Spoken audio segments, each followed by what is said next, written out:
ce sont les âmes sous l'autel. Mnajua sema ile muri ya tano ni manafsi chini ya madhabahu. Jean dit que Yohana anasema quand on a ouvert le 5e sceau, wakati balifungua muhuri wa tano, il a regardé sous l'autel akaangalia chini ya madhabahu, et il a vu des gens akaona watu qui étaient en train de crier, wale walikuwa wanalalamika, oh Dieu, oh Mungu, toi le Seigneur du ciel et de la terre, wewe Bwana wa mbingu na dunia, jusqu'à quand vas-tu patienter? Bwana wakati gani utavumilia? Est-ce que tu ne vas pas nous venger? Eti wewe hatutatulipisha sisi sasa, parce que les gens de la terre nous ont tués. Kama watu wa Podongo walituua, alors est-ce que tu ne vas pas nous venger? Eti hatutulipia sisi sasa.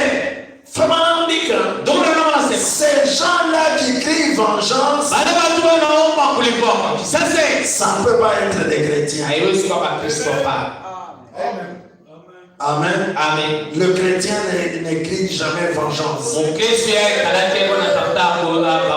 Parce que le Seigneur lui a dit, si on te tape à la joue gauche, donne aussi la joue droite. Alléluia. Amen. Et si quelqu'un te fait du mal, ne le maudis pas.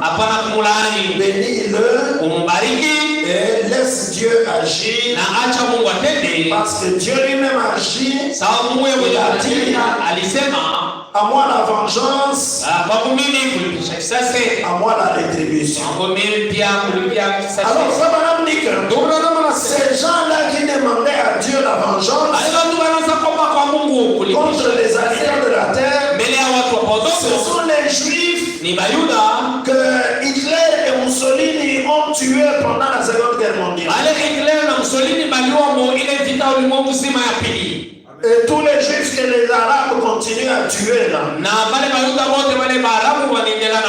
ils vont dans le 5e sceau sur l'autel et ils sont en train de crier vengeance. Alors Branham dit, si Dieu a permis à Jean dans le 5e sceau de voir son peuple, et il dit que Jean dit que pendant comme il criait, une robe blanche fut donnée à quelqu'un, à chacun d'entre eux. Et Dieu leur a dit, attendez, je vais vous venger. En attendant, portez d'abord une robe blanche. Amen. Alors, il faut maintenant dire, dans le 5e sceau quelque part ici, vous allez lire ça chez vous à la maison, le prophète. Si Dieu a permis à Jean de voir son peuple sous l'autel, est-ce que Dieu ne pouvait-il pas me permettre moi aussi de voir les miens, ceux de mon peuple, qui ne sont pas sous l'autel du sacrifice en train de crier vengeance,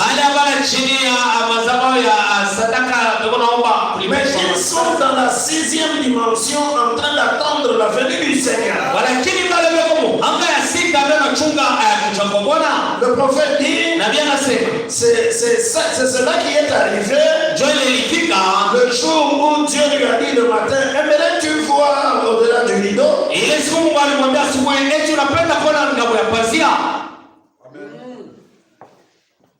Amen. Amen.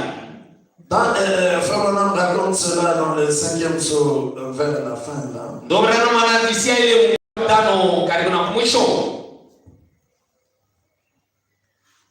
Il dit,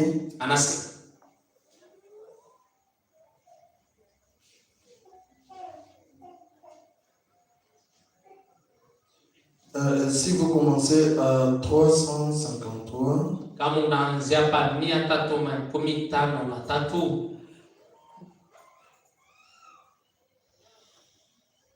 il dit,